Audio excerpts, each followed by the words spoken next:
اعوذ باللہ من الشیطان الرجیم بسم اللہ الرحمن الرحیم رب اشرح لی صدری ویسر لی امری واحلل عقدۃ من لسانی یفقہوا قولی۔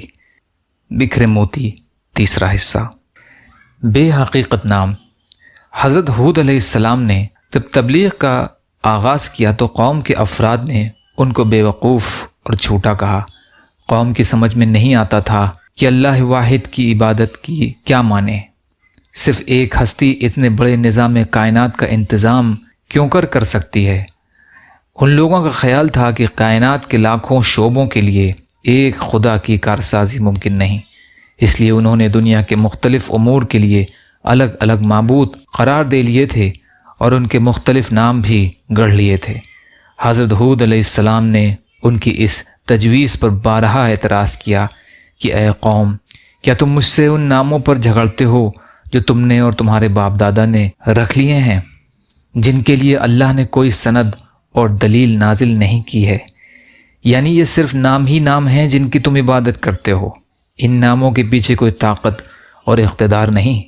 تم کسی کو بارش کا رب اور کسی کو ہوا کا، کسی کو پانی کا، کسی کو دولت کا، کسی کو صحت اور بیماری کا خدا کہتے ہو، حالانکہ ان میں سے کوئی بھی فی الحقیقت کسی چیز کا بھی رب نہیں ہے۔ لیکن قوم اس حقیقت کو تسلیم کرنے پر قطعاً آمادہ نہ ہوئی۔ انہیں کسی طرح بھی یقین نہیں آتا کہ صرف ایک ہستی اتنے بڑے نظام کائنات کو کیوں کر قائم رکھ سکتی ہے۔ کائنات کے لیے تقسیم کار ضروری ہے۔ یہ قوم اللہ تعالیٰ کے لیے اہلکار تجویز کرتی تھی، مگر اللہ تعالیٰ کے وجود کا انکار نہیں کرتی تھی۔ کائنات کے لیے اللہ کا وجود جانتے اور مانتے ہوئے بھی چند فرضی ہستیوں کو حاجت روائی کے لیے پکارا کرتی تھی۔ ان کے نام پر نظر اور نیاز بھی کی جاتی تھی، ان سے دکھ درد میں استغاثہ اور فریاد بھی کرتے تھے، اور خوشی و مسرت میں ان کے نام کا وظیفہ بھی پڑھتے تھے۔ اور یہ اتنا قدیم طریقہ تھا کہ اس کو چھوڑنا ان کے لیے تقریباً ناممکن ہو گیا تھا۔ اس طریقے پر ان کی پشتیں گزر گئی تھیں۔ موجودہ زمانے میں بھی بعض لوگ کسی انسان کو مشکل کشا کہتے ہیں، حالانکہ مشکل کشائی کی کوئی طاقت اس کے پاس نہیں ہوتی۔ کسی کو گنج بخت کے نام سے یاد کرتے ہیں، حالانکہ اس کے پاس کوئی گنج نہیں کہ کسی کو بخشے۔ کسی کو داتا کہتے ہیں، حالانکہ وہ کسی بھی چیز کا مالک ہی نہیں کہ داتا بن سکے۔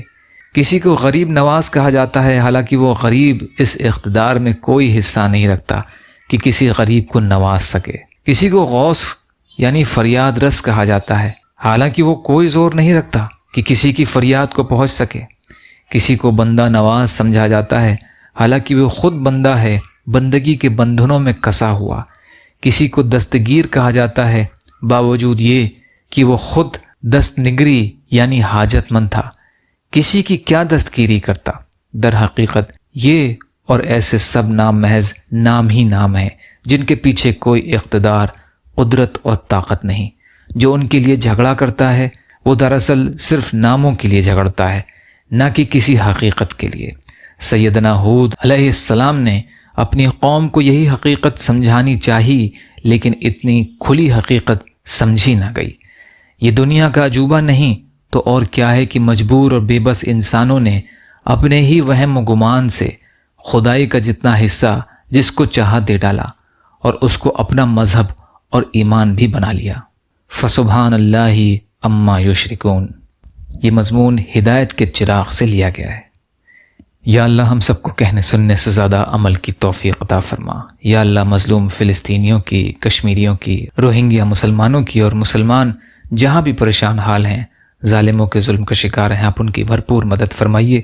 ہم سب کو اپنی استطاعت کے بقدر اپنا حق ادا کرنے والا بنائیے۔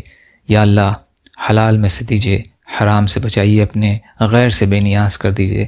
جو مانگا وہ بھی عطا کر دیجیے، جو مانگنے سے رہ گئے وہ بھی عطا فرمائیے۔ اللہم لا تسلط علینا من لا یرحمنا ولا یخافک فینا، اللہم اجرنی فی مصیبتی واخلف لی خیرا منہا، ربنا تقبل منا انک انت السمیع العلیم برحمتک یا ارحم الراحمین، لا الہ الا اللہ محمد رسول اللہ۔ السلام علیکم۔